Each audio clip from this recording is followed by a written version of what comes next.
Hey y'all, welcome to the channel. Well, as this Wednesday ends, it's nice and windy outside. When that wind hits your butt right just right, you're like, ooh, frisky, Ivy. Bit cold and windy today, didn't do much. We got this pulled in the garage. They get some bolts, hold this engine down. If I move this muffler down, because it won't clear the hood. Today I got my new head for my plasma cutter, which my mind starts working again. But anyhow, I'm gonna adjust this real quick. Let's see the phone turn back the other way.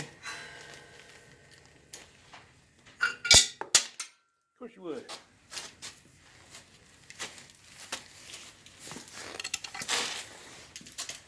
How many of y'all do that every day? You walk around something behind you falls.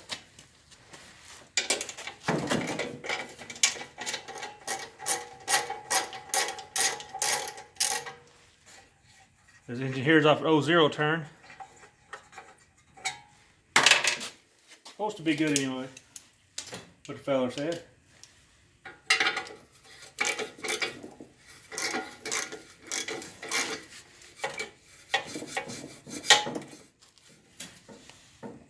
Of course.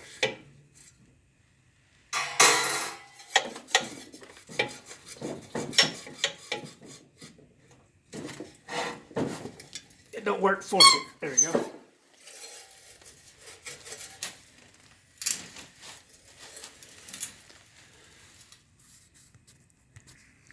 I'm going to have to figure this out. Either strap it that way, make a bracket for it. Looks goofy. Or put an extra extension on it. Or bring it out some more this way. So clear the hood. Well, look like a tractor. Huh.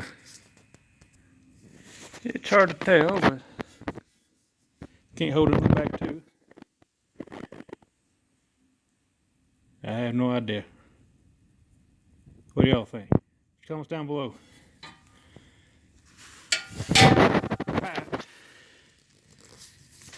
Where you at? Right there. Could put a straight pipe all back there.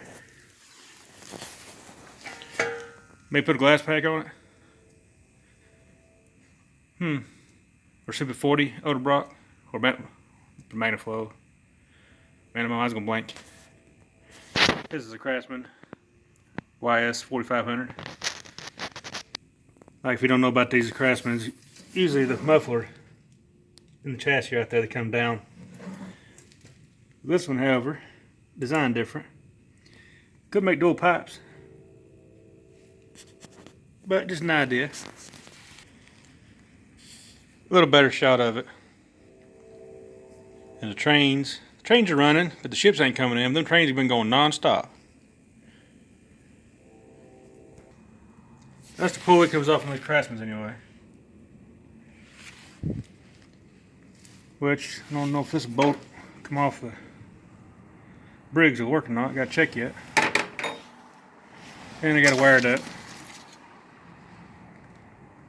That's always the fun part.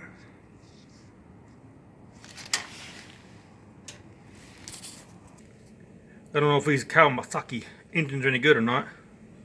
Kawasaki. They used to be, but don't know. He's a Briggs guy. Well, the old color's pretty good. Well, as I got this underneath, I got a truck overhead. Been sitting here about a month trying to find the fuel lines, which I think I finally did. Now you hit record. There's back to axle I got to fix too. Leak from both ends. Here's the fuel lines I got today in the mail, which I looked all over the net, checked 4 different places trying to find them. Had to find somebody who made them. Found a place in Ohio, made it, but I got to make sure before I say who it is first, if he's the right one or not. So if you like this video, think about subscribing. If not, okay. Okie dokie. Y'all have a good Thanksgiving. Love y'all. Lord loves you.